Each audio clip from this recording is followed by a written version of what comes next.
All right.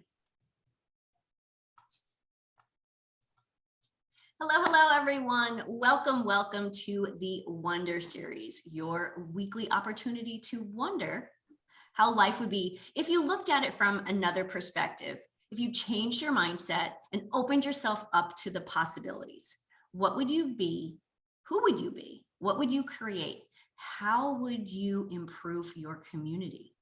And ultimately, how can all of this help you live that healthy, happy life that you were meant to live? Hi, everyone. I'm Denise Stegall. I'm the CEO and curator here at livinghealthylist.com and your host of the Wonder Series. So believe it or not, December is here. We are already in the 12th month of 2021. And so this month, we'd like to look outside of ourselves. We spent a lot of time during the Wonder Series and during the year talking about how we can improve our health, improve our lives and those of our friends and family. Well, today I'd like to start looking outside a little further to see how it is that you can help your community grow, help your community when it comes to their health and wellness. So today I'm really excited to be talking with Jessica Sund. Jessica is the Director of Development and Communications at Channel One Food Bank here in Rochester, Minnesota.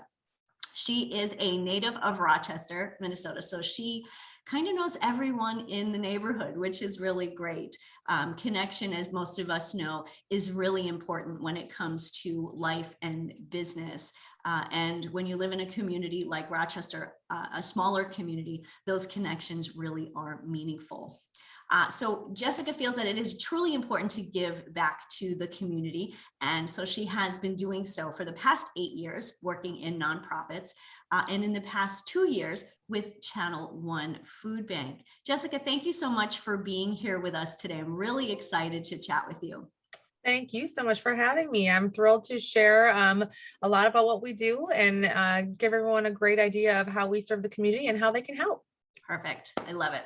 So tell us a little bit about your story. How did you get to Channel One and what was that transition like, working from, you and I were chatting before, kind of in businesses here in Rochester to transitioning to nonprofits and now the past 2 years with Channel One.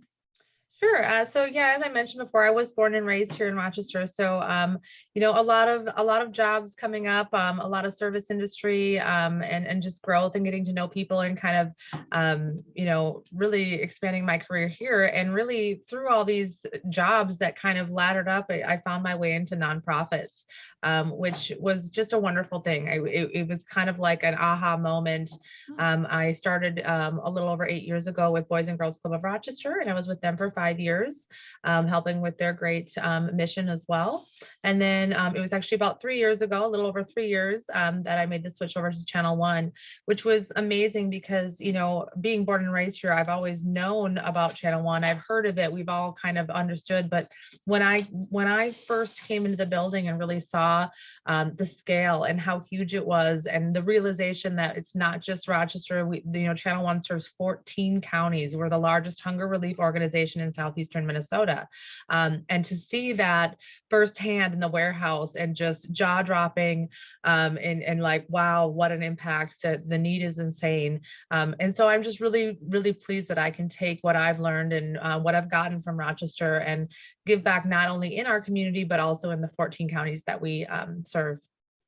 That's really important because I think most of us, here locally and outside of Rochester, outside of Minnesota, we think of the food bank when we're at the supermarket because there's usually, a donation shelf. So we think about it then, especially around the holidays. I think there's a commercial right now that's talking about local food banks and Feeding America, which we'll talk a little bit about also in a little bit. But I think for those of us who are not struggling, it's really important to take that step back and look at what else is going on in our communities and really help uplift the people who are struggling. Absolutely, absolutely. And it's we, you know, and we do see it, like you said, on those shelves or maybe in some of those local pantries that we see around. And so maybe it's, you know, it's kind of out of sight and out of mind, but that's one you know, devastating thing about hunger is it is kind of an invisible thing.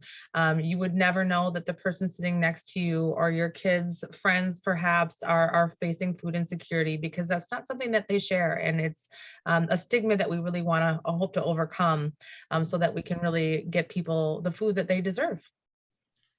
That's absolutely a very good point. You know, it's kind of like my husband and I always kind of joke around, you know, about the millionaire next door, because you really don't know what's Mhm. going on in other people's worlds. And I think it's really important to really support people, even if you don't know that you're helping so many people. Mhm. So tell us a little bit about the mission of Channel One, because obviously, you know, you're here to help with food insecurities, but what's the overarching goal? Yeah, so I mean, our mission is to increase food access and build healthy communities. It sounds really simple, but there's so much that goes and falls under that umbrella. One of our most important values is that we put the person experiencing food insecurity at the center of everything we do. So every decision we make, every donation we accept, every you know, place that we distribute food, we're always thinking of what is best for the people that are experiencing food insecurity. So that's important to us. You know, with our programs, you know, we really try to strive for the best kind of equity and you know, dignity, really, you know, to provide people access with food with dignity, offering them choice, getting them the foods that are meaningful to them, because food is a part of our culture and it's a part of our family and how we relate to each other. And to have that taken away strips a little bit of dignity. So it's really important for us to make sure that no matter the religion, the background, where you're from, you have the food that is meaningful to you and your family so that everybody can have that sense of security. That's truly an incredible insight, because, you know, we live in a smaller town, but we live in a very diverse town, and so I think Exactly.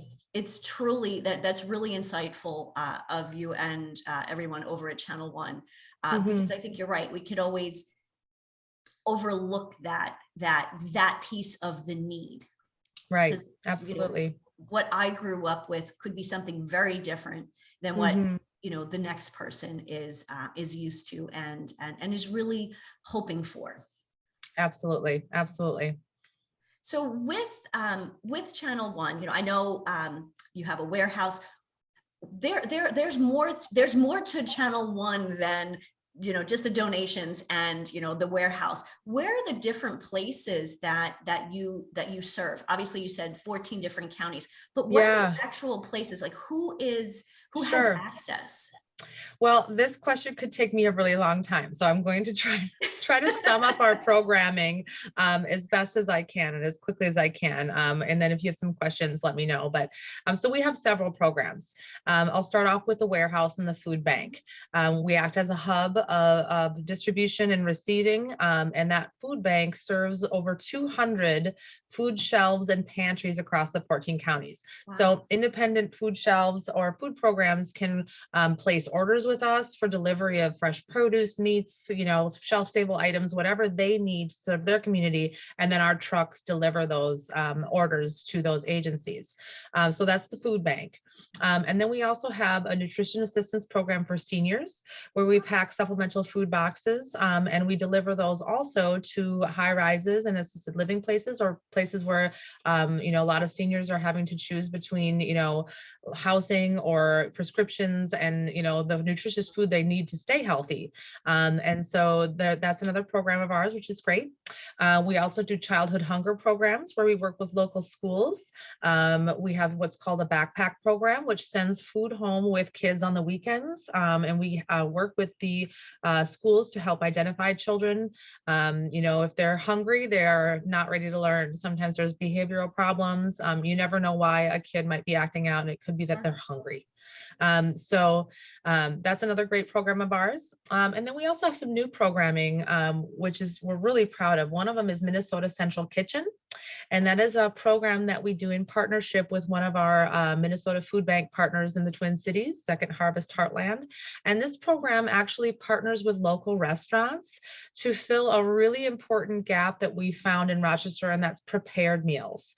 So people who don't have access to even cook meals, people who don't have the time because you've got a single mom, working two jobs, and then they come home and they're trying to, kids, and it's just there's a lot of that happening in this gap of prepared meals. So what this program does is it takes the power of the food bank's sourcing, so we can get donated food or purchase food in bulk at low cost. We get that food to the restaurants where they then make them into wonderful prepared meals and label them, and then we distribute them to places like the Jeremiah program or the Landing and places like that in Rochester who these meals can really benefit their clients. And so some restaurant partners we have are Relish, which is owned by Cameo. They're at the Rack. Powers Ventures Catering, Forager. There's a lot of great restaurants that we're partnering with. So and that just continues to grow. That's kind of new for us. And then also we have a Food RX program, which is, really kind of up your alley. Food is health. Yep. So this partnership works with Winona Health to identify people who have maybe some chronic illnesses like diabetes, and we get prescription food boxes that are ideal to help maintain those sorts of, chronic illnesses. And so we also procure those boxes, get them packed with the right foods, and deliver those also to homes in the Winona area. Wow, everything that you have said, I may have missed something. Yeah. Each one to me really just builds and builds and builds. And interestingly, I actually know someone who started the Winona Health Program back in the day. She's not there any longer. She's since retired, but that really kind of blew my mind because truly, we always talk in the health and wellness world that, food, let thy food be thy medicine. And, a few of the things that you mentioned, for seniors, you're right, medications, seniors are on more medications than younger people. The Food RX program, helping people with different health issues. I mean, that is amazing because sadly, in this day and age, more and more people have a health issue. And we're finding that people are getting things like diabetes and heart disease at a younger age. So people really need to think about these things. They do.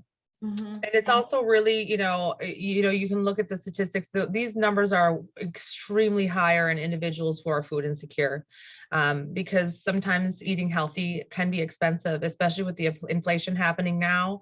I mean, even our food bank is seeing the increase in costs, and people, things like meat and eggs going up as much as 6% in some places. So it's we're even feeling that as well. I'm also going to sidebar really quick or backpedal a little bit because I also didn't even mention our on-site food shelf. We have a food shelf also in Rochester that serves Olmsted County, and of course anyone else who walks in. And that's recently remodeled to adopt a super shelf model, which really aligns well with our dignity, our choice model, and the consistency of items that we bring in. And that food shelf serves, on an average, about 4,000 households every month. And that's just in Olmsted County. That's amazing. So truly what I'm understanding more than I did before you and I started talking is that our neighbors are in need. And for those of us who can help, how can we help? I mean, there has to be, we have to know that there is need, and that, what we can do to help our neighbors, to help the food shelf, again, it's to, kind of help those people that we may not even see, that we may not know. But that's that's what a community is about. Yeah, absolutely. That's a great question. And I think that, the answer is aligned with the direction that food banks are going in this country. And it's a system that's being rethought and really innovated. And, for example, Channel One had this great epiphany and realization in the past couple of years that food drives are actually quite insufficient in filling the need. It's kind of new information. It's kind of a slow burn. I think it's kind of sweeping across the country that this is kind of an antiquated way to solve hunger, because you don't think about the overhead that comes with a food drive.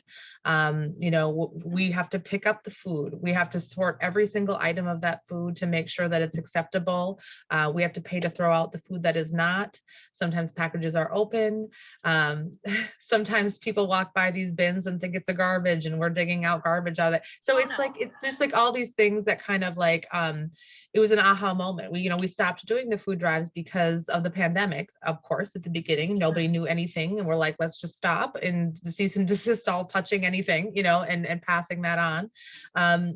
But then what we realized is like the amount of efficiency that we had by excluding those and putting our money towards purchased items, because food banks also have tremendous buying power, more than retail stores, and of course more than retail prices that we pay at the grocery store. So say you wanted to participate in a food drive and you went and spent $5 to $10 at the grocery store. You got a box of cereal and a couple cans of soup, and sometimes, to be very honest, items that are high in preservatives and sodium, because they're shelf stable items.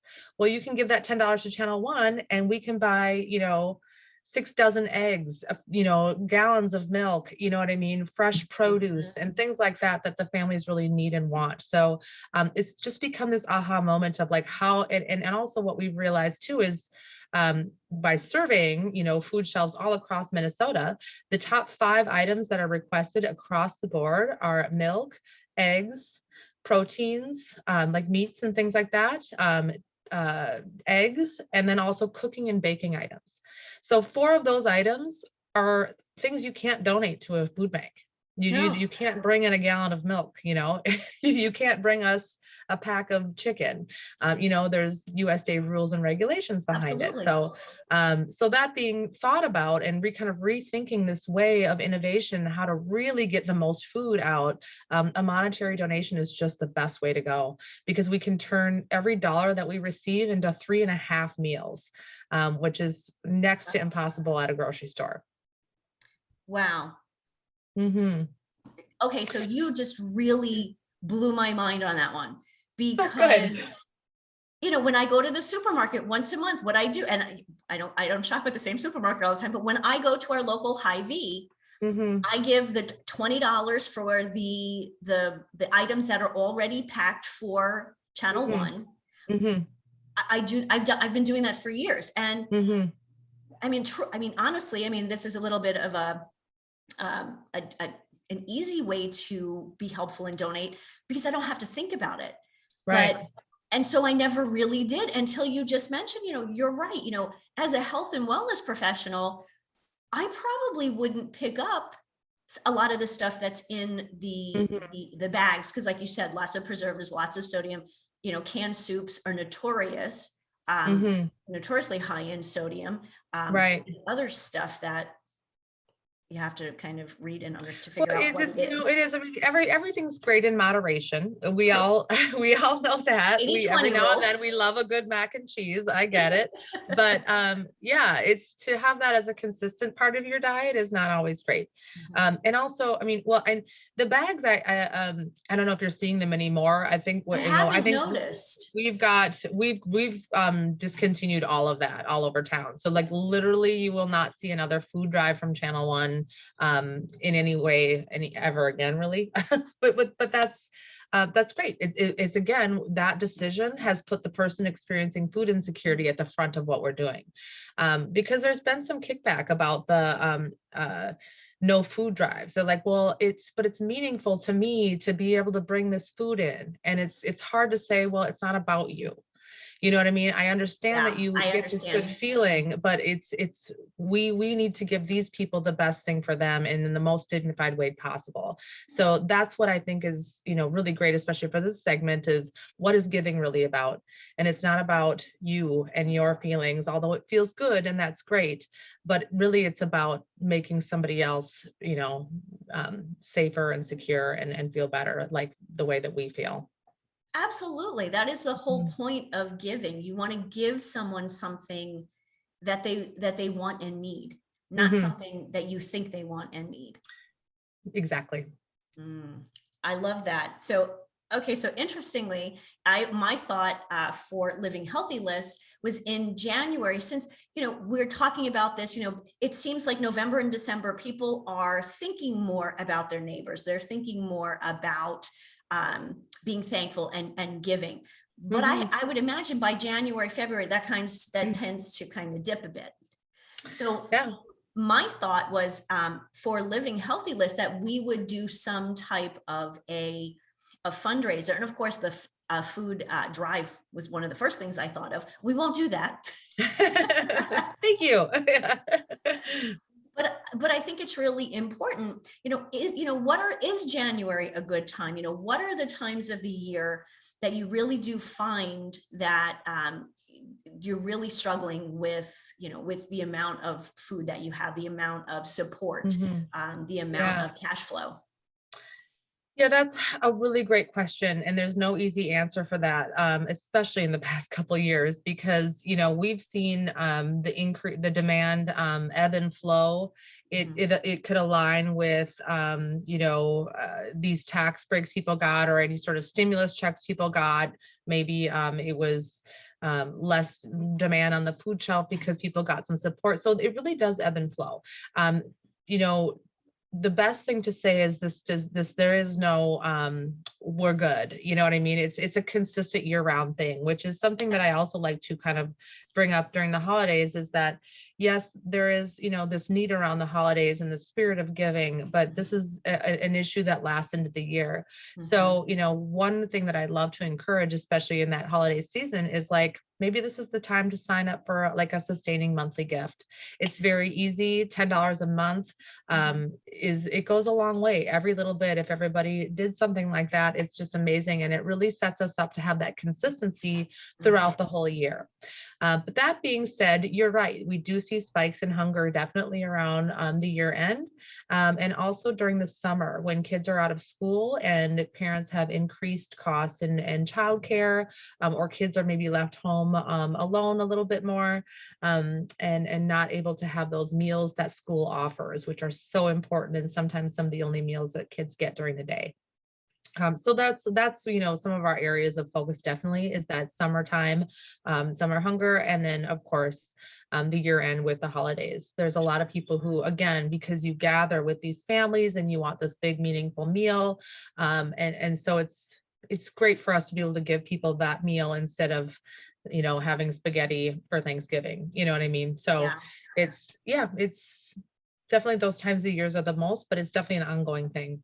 I love that. So for some of us who are watching the Wonder series are local here to Rochester and throughout Minnesota. Others are not.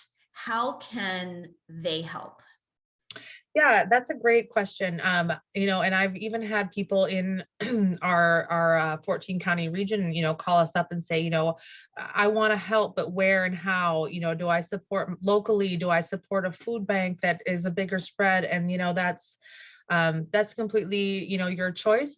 All are good answers, but I mean the first thing to do is find your local organization that means something to you, and ask them what they want. I think that that's really important, because one other thing with these smaller food shelves, especially, so if you're in an area that, well, my local food bank is, kind of a ways away, but I've got this food shelf that helps my community, and maybe they accept food drives still, great, but also staffing for these smaller food shelves is sometimes an issue. Keeping the lights on, do they have refrigerators to even keep this food good? So supporting those small local places monetarily is also extremely important. While giving them the food is great, but it costs money to do something with that food. Again, just keeping the lights on and keeping staff rolling and volunteers in. So yeah, find the local place that means something to you, and see what it is that they need. I love being asked, how can I help? It's a direct ask instead of assuming, like you said, assuming what people might need or want. Reach out to your local organization and see what can best support them. And Absolutely. sometimes that can be volunteering. Not everyone has the means or wants to go ahead and make a monetary donation. Volunteering is huge. We could not do what we're doing without our volunteers. I'd say they do the work that's equivalent to about 27 full-time employees, Wow. which is huge. I don't know, that's money that would be spending. So yeah, these volunteer shifts are amazing. With, if not a gift of money, a gift of time is equally as welcome. I love that you mentioned that because I was going to ask about volunteering, but the way the way you said it was a lot more eloquent than what I would have asked. And so I thank you for that. Of course. I think it is important because again, we are looking to, up level our health and wellness and up Mhm. level our communities. And how can we do that? The best way is to actually get into our communities. Absolutely. So thank you for that. I do want to ask the question about Feeding America, Mhm. because I know the Channel One Food Bank is a member of Feeding America. Tell me a little bit about Feeding America and how you guys all fit into that umbrella. Yeah, I mean, Feeding America is just a wonderful organization. They have a network of about 200 food banks across America. We're lucky enough to be one of them. There are 6 Feeding America food banks in Minnesota. We are one of them, and and we work together really well. What I love about Feeding America is of course, they give us a magnitude of resources as far as information goes. I mean, it just like literally anything that you can think of that you want, some sort of assistance or guidance with, Feeding America is there. But then also they are such a great force of getting these national campaigns together that can then be distributed amongst the food banks to support them. So that is so impactful for them to get, the big national, people involved like Walmart, Wells Fargo, all those industries that are just, huge nationally. To get that spread out, locally at the local level is impressive, and they're just a great ally. They're doing such great work, and we're grateful for them. It's a strong partnership. We talk to Feeding America regularly, and what they do is great, and that's another another great organization because they help the entire country. So but then of course they also, based on local organizations, will direct that money locally, which is again brilliant. So yeah, they're great. They're a great organization to partner with. That's wonderful because I know I saw a commercial yesterday when I was working out here at home, because for those of you who don't live in Minnesota, it's a little chilly here in December. Getting there. Yeah. There. It's snowing today, actually. Yes. I did notice probably the first time for this year that I actually did notice a Feeding America commercial, and the CEO of Jersey Mike's Subs. So, Yes. we think of, the Walmarts of the world, the Wells Hmm. Fargos of the world, but smaller organizations, and Jersey Mike's Subs is getting pretty big. Hmm. And so more and more people are realizing that, the small donations help. Yeah. And so I think it's really important that you and I had this conversation, and to continue to have a conversation. Would certainly Hmm. love to have you back on the show when you've got something going on where you Yeah. need our support. Absolutely. I think Absolutely. that I would would, love that. I The think that community would is be so good. supportive too. I can't say enough wonderful things. And that's something that, one of the things I'm most grateful for in this role in the past couple of years is the outreach from the community and the people who are, paying attention and investing in Channel One for the first time ever because of the pandemic and what's been going on. It's just been overwhelming because we did need that support, and the community really stepped up. That's amazing. Yeah, we do live in quite a unique place, I have to say. Um, it really is. It is a community of help in healing, help in raising people up, and obviously the support is just incredible. Before we go, Jessica, I want you to leave us with one thing. What's that one last thing that you'd like to leave us with? Wow. Well, I think that there is a sense of empathy that has really, you know, been instilled in me in the past 8 years of nonprofits. And that is something that I will always have, and that I'm hoping that everyone can kind of bring together. So if we have empathy for each other, it all just becomes easy after that. Whether you're, giving $5, $10, $1,000, whether you're volunteering in our food shelf and you see diverse people who are just there to help feed their family as well. It's been a really huge part of the work that we do. And I think it drives all of us to be the best we can be. Thank you for that. I think on that note, we'll close for today. Jessica, thank you so much for your insight and your time and these great ideas. We will absolutely make sure that we have information for Channel One Food Bank on the show notes in our magazine, and also for Feeding America for those people who are not local. And again, these ideas to connect with their local food banks to help not just through the holidays, but throughout the year.